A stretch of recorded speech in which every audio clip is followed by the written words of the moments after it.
नमस्कार मंडळी, कसे आहात सगळे. आज मी तुम्हाला झटपट अशी होणारी मेथीची रेसिपी सांगणार आहे.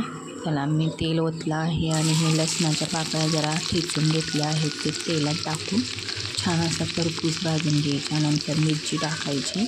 मिरची ते दोन्ही छान असं खरपूस भाजून घ्यायचं. भाजून झाल्यानंतर आपण त्याच्यामध्ये स्वच्छ धुतलेली मेथीची भाजी ॲड करणार आहे.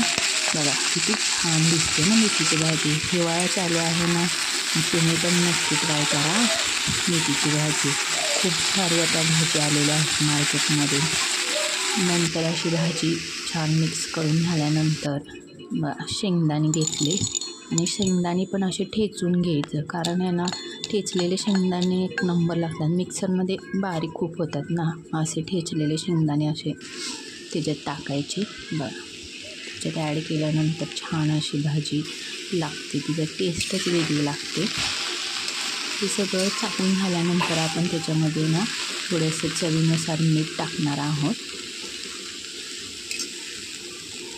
सगळ्यात लास्टला मीठ टाकल्यामुळे ना भाजी जास्त अशी पाणी सुटणार नाही. त्यामुळे सगळ्यात लास्टला मीठ टाकलेलं आहे. आणि एक आता मी अशी वाफ काढून घेणार आहे.